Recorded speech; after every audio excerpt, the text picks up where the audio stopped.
दिल्ली की ठंडी लहरों में 5 जुलाई की शाम एक लड़की की नग्न अवस्था में लाश मिली। लाश की स्थिति ने सभी को हिलाकर रख दिया। पुलिस ने एक गैंगरेप और मर्डर केस में 5 दोषियों को गिरफ्तार किया, लेकिन आरोपी कोई और ही था, जिसको जानकर आपके भी होश उड़ जाएंगे। नमस्कार, मेरा नाम क्राइम की धरती है और मैं आपके लिए लेकर आता हूं क्राइम की सच्ची कहानी, इसलिए हमारे चैनल को सब्सक्राइब कर देना। तो चलिए आज की कहानी शुरू करते हैं। शिवानी रेप और मर्डर केस एक ऐसा मामला है जिसने पूरे देश को हिलाकर रख दिया। यह घटना 5 जुलाई 2024 को दिल्ली के चौराहे क्षेत्र की शिवानी की गुम होने से शुरू हुई, जो उस दिन स्कूल से घर लौटते समय लापता हो गई थी। शिवानी, जो सिर्फ 19 वर्ष की थी, एक मासूम और होनहार लड़की थी जिसने अपने माता पिता के सपनों को पूरा करने के लिए बहुत मेहनत की। उस दिन शिवानी की छुट्टी 3 बजे हुई, लेकिन शाम तक जब वह घर नहीं पहुंची तो उसकी मां ललिता चिंतित हो गई। उन्होंने अपने पति सोनू को फोन किया और वह भी बेटी के लापता होने को लेकर परेशान हो गए। अगले दिन सुबह सोनू ने पुलिस में शिवानी की गुमशुदगी की रिपोर्ट दर्ज कराई और रिश्तेदारों से भी उसके बारे में पूछताछ की, लेकिन कोई जानकारी नहीं मिली। 7 जुलाई को काली गांव के पास खाई में एक लड़की की नग्न अवस्था में लाश मिली। लाश की स्थिति ने सभी को हिलाकर रख दिया। पुलिस ने शिवानी के पिता को मौके पर बुलाया, जहां उन्होंने अपनी बेटी की पहचान की। लाश के शरीर पर चोटों के निशान और दांतों के काटने के निशान थे, जिससे स्पष्ट था कि उसके साथ दुष्कर्म हुआ है। जंगल में आग की तरह हत्या की खबर दिल्ली में चारों ओर फैल गई थी। यह देखकर पुलिस के पसीने छूटने लगे थे। एसपी सुनील ने जल्द लाश का पंचनामा भरकर उसे पोस्टमार्टम भेजने का आदेश दिया। 14 जुलाई की शाम पुलिस ने 5 आरोपियों को गैंगरेप और हत्या के आरोप में गिरफ्तार किया। पुलिस ने उन्हें थाने में कड़ी पूछताछ के लिए रखा, लेकिन यह पूछताछ किसी नाटक से कम नहीं था। सुधीर को गैंगरेप का दोषी मानते हुए पुलिस ने उसे बुरी तरह प्रताड़ित किया।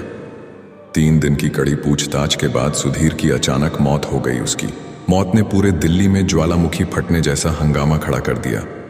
सुधीर की मौत के बाद मामला सियासत की भेंट चढ़ गया। विपक्ष ने सरकार पर आरोप लगाए और जांच सीबीआई को सौंपने की मांग की। अंतिम 20 जुलाई को मामला सीबीआई के हाथों में आया। सीबीआई की टीम ने 2 अलग अलग मामले दर्ज किए। एक में सुधीर की पुलिस कस्टडी में हुई मौत का मामला था और दूसरा शिवानी लड़की की हत्या का।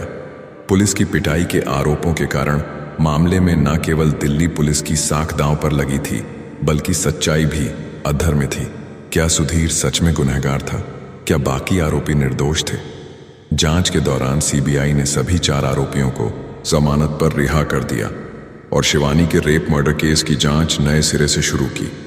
पहले तो पुलिस अधिकारियों ने सभी आरोपियों पर शक किया, लेकिन सीबीआई ने गहराई से जांच की और यह पता चला कि असली अपराधी कोई और ही था। सीबीआई ने मसाना जंगल की भौगोलिक परिस्थितियों का अवलोकन किया और वहां एक लकड़ी काटने वाले संदिग्ध राहुल को गिरफ्तार किया।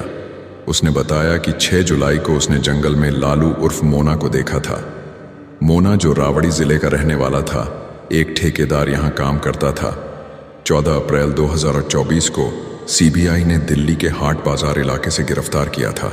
जब वह भागने की कोशिश कर रहा था, सीबीआई के सवालों के सामने मोना ने आखिरकार अपना जुर्म कबूल कर लिया। उसने शिवानी के साथ हुई दुष्कर्म और हत्या का पूरा सच बताया। शिवानी, जो 10वीं कक्षा की छात्रा थी, 5 जुलाई को स्कूल से लौटते समय जंगल में मोना के चंगुल में फंस गई। मोना ने उसे पकड़ लिया और उसकी हत्या कर दी, ताकि वह किसी को बताकर उसे गिरफ्तार न करवा सके।